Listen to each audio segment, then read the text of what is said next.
राधे राधे महाराज जी।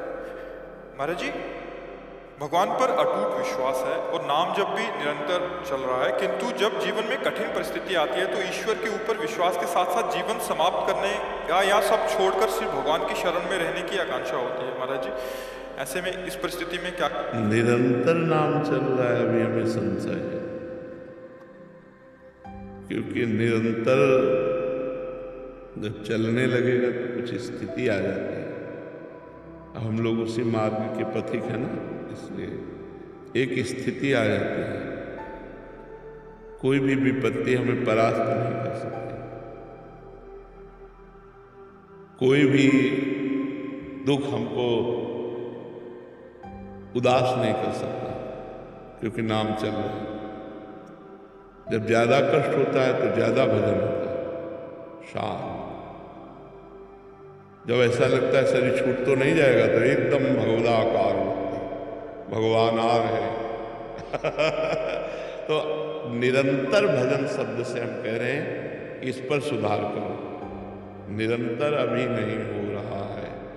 जिस दिन अव्यावृत भजनात् अखंड भजन होने लगेगा तो स्थिति आ जाएगी। अटूट विश्वास जब है तो टूट कैसे सकता है? कुछ भी हो, जोई जोई प्यारो करे सोई मोहि भावे, कुछ भी हो। अब क्या, जब आपसे प्यार किया फिर हम क्यों किसी से शिकवा करें? भगवान अब तुम जैसा चाहो वैसा खेलो, जैसा चाहो वैसा विधान करो, मैं उसी में राजी रहूंगा जैसे तुम मुझे रखना चाहते हो। अरे मस्त नाम जब चल रहा है तब ये मस्ती आएगी, नहीं ऐसे नहीं आएगी। नाम जब चल रहा है तो ये मस्ती आएगी, नहीं मस्ती नहीं आ सकती। इतनी विपत्तियां मनुष्य जीवन में, इतना संघर्ष है कि कदम कदम ऐसा लगता है यार अब खुशी हुई और अगला कदम इतने दुख में पड़ जाता है कि लगता है कैसे निकल पाऊंगा इस दुख से। तो फिर एक सुख का प्रकाश आता है, फिर एक ऐसी समस्या आ जाती है, फिर ये पूरा जीवन चलता रहता है, ये पूरे जीवन। और ये सोचना कि शरीर को मिटा दें, ये कोई समस्या का हल नहीं है। शरीर मिटा देने से एक महापाप बन जाएगा और वो हमारी दुर्गति कर देगा। तो ये जो लोग सोचते हैं कि मैं कर लूं समस्या का समाधान हो गया, बिल्कुल नहीं। भारी समस्या मोल ले ली, आगे तुम्हें परिणाम पता नहीं, इसलिए आप तो कभी कोई निदान है ही नहीं। हमको लड़ना चाहिए, संघर्ष करना चाहिए। हमें चाहे बेइज्जती हो, चाहे अपमान हो, चाहे दुख हो, हमें लड़ना चाहिए। हमें आप नहीं करनी चाहिए, आखिरी हद तक मुझे सहना चाहिए। अच्छा, सब छोड़कर भगवान की शरण वो आप हो, क्या वेश बदल लेना भगवान की शरण है? नहीं, इस भूल में मत रहना। क्या स्थान बदल लेना भगवान की शरण है? ये अंदर की बात है। अंदर से भगवान की शरण में हो तो आप महात्मा हो, और बाहर से आप महात्मा का वेश है, वो अंदर से रुपया चाहिए, भोजन चाहिए, नाना प्रकार के सांसारिक सुख चाहिए, तो आप विषयी पुरुष हो, आप महात्मा नहीं हो। वो आप पैंट शर्ट में हो, मेहनत से कमाते हो, धर्म से चलते हो, नाम जप करते हो और भगवान का चिंतन कर, बढ़िया हो, आप बढ़िया हो। तो हमें लगता है कि ये कोई निदान सोचे कि मैं समस्या का समाधान बाबा जी बन करके, तो मुझे लगता है नहीं। ऐसी ऐसी समस्याएं हैं जिनका केवल निदान भगवान है, दूसरा कोई निदान नहीं।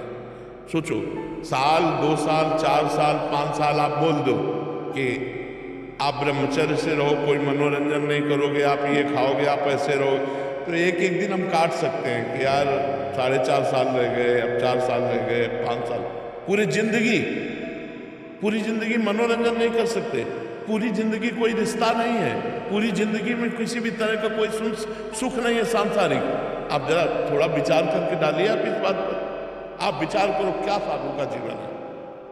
क्या साधु का जीवन? ना कोई मनोरंजन, ना कोई व्यवहार, ना कोई रिश्ता, ना कोई संबंध। साधु का जीवन ऐसा जीवन नहीं है। बहुत खतरनाक जीवन, बहुत खतरनाक जीवन। ये न सोचो कि बहुत आनंद में जीवन कटता है, बहुत कष्ट में जीवन कटता है सच्ची साधुता के लिए। और जो निकल गया सो मुक्त हो गया, और नहीं फिसल गया तो फिर आओ नया जन्म, फिर साधना करो, फिर भजन करो। इसलिए कोई समस्या से भागे कि मैं समस्या का निदान साधु बन के पालूंगा, तो भूल मत करना, बड़ी समस्या है। मतलब ये कोई न सोचे कि संत बनना सहज है, बिल्कुल नहीं, बिल्कुल नहीं। बाबा जी बनने का मतलब मर गए, अब मर के हम चल रहे हैं। जीवित मर जाए उलट आप में समाए यही दिलगिरी है।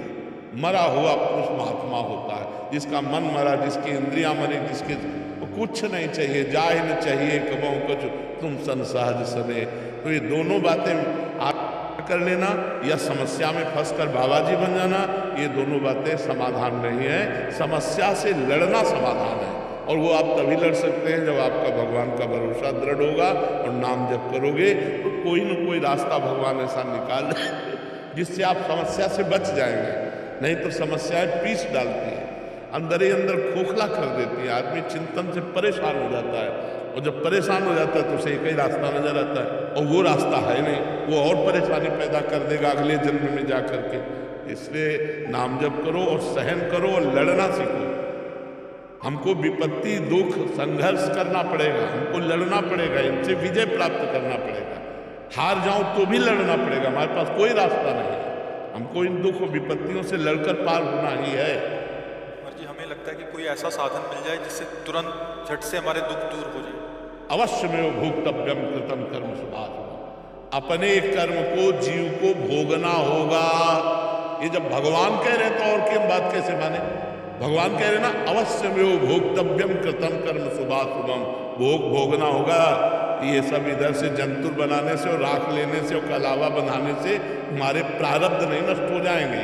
हाँ, पवित्र कार्य है, करना चाहिए। गृहस्थी में देव मंगल के लिए, जगत मंगल के लिए यज्ञ करना चाहिए, हवन करना चाहिए, ब्राह्मणों के द्वारा अनुष्ठान कराना चाहिए, लेकिन प्रारब्ध भोग नहीं करता, खुली बात है। हाँ, हम ऐसी एक कला जानते हैं जो ऐसे दुखों में भी आप सह सकते हैं। वो कला है भगवान का नाम, वो खुली बात कहते हैं। खूब नाम जप करो और भगवान में चित्त जोड़ो, तो चित्त भगवान से जब जुड़ा होता है तो आनंद होता है। शरीर दुख में है, भारी समस्या है, लेकिन मन आनंद में है।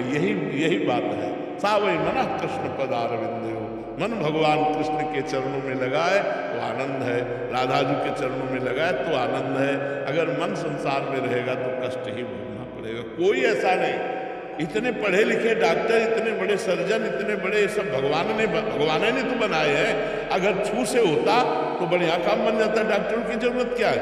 बिल्कुल इधर उधर मत भटको, किसी को कोई परेशानी है सीधे अस्पताल जाओ। जैसे हम दवा करवा रहे हैं, टेबलेट खाते हैं, डायलिसिस करवाते हैं और भगवान की शरण में पड़े और नाम जप करते हैं। बिल्कुल सीधा रास्ता है। हाँ, कुछ ऐसे मंत्र हैं, यदि सकामता पूर्वक उनका अनुष्ठान किया जाए तो कुछ दर्द को कम कर सकते हैं, समस्या को कम कर सकते हैं, मिटा नहीं सकते, मिटाने की सामर्थ्य नहीं। प्रारब्ध भोग भोगना पड़ता है। नहीं, रामकृष्ण परमहंस जी इतने सिद्ध महापुरुष, उनके गले में कैंसर था। बड़े बड़े महापुरुषों के जीवन में कष्ट पाया गया। भाई जी हनुमान प्रसाद पोद्दार जी के हाथों में तो ये बड़े बड़े कष्ट सहने पड़े। ये छूछा से नहीं जाते भैया। खूब राधा राधा नाम जप करो, सह करके निकल जाओ, बस ये बात है।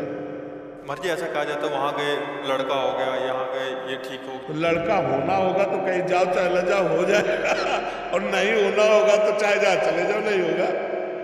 वो संयोग होता है। जैसे देखो, आपका कोई काम नहीं बन रहा था, आप हमारे पास आए, अब वो संयोग बन गया आपके कर्म का और काम हो गया। बोले जय बाबा की, वो प्रेमानंद से नहीं बना, वो तुम्हारे कर्म का संयोग था, वो तुम्हारे कर्म का संयोग था। बिल्कुल समझिएगा, ये आज नौटंकी नाटक नहीं, खुली बात है। आपका कर्म आपको सहयोग दिया तो आपका काम बन गया। आपका कर्म आपको सहयोग नहीं देगा तो काम नहीं बनेगा।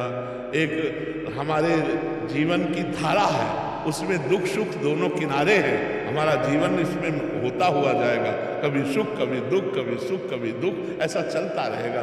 कोई मिटा नहीं सकता यार, हमारी समझ में नहीं आता। तो महात्माओं के पास क्यों जाना चाहिए? सुकृत बढ़ते हैं, बुद्धि शुद्ध होती है, प्रारब्ध को सहने की सामर्थ्य आती है, आगामी हमारे जो कर्म हैं वो सुधर जाते हैं, पीछे के जो कर्म हैं वो भस्म हो जाते हैं, प्रारब्ध भोगने की सामर्थ्य आती है। हमें तो लगता है हमारी मनोकामना पूरी हो जाएगी, चलो चलते हैं एक बार तो। क्योंकि हर कोई प्रार्थना तो करता ही है महाराज जी, 100 में से 50 तो करते होंगे, हाँ मैं पास हो जाऊँ। तो ये कर्म है कि नहीं है? ये भी तो एक कर्म है। उनका सत्कर्म बना, वो नंगे पैर चल करके आ रहे हैं या जूता पहन करके आ रहे हैं या किस भावना से आ रहे हैं, और भावना से आए और सत्य दर्शन की कामना की, तो ये कर्म भी तो बना उनका। इस कर्म से उनको लाभ नहीं मिलेगा।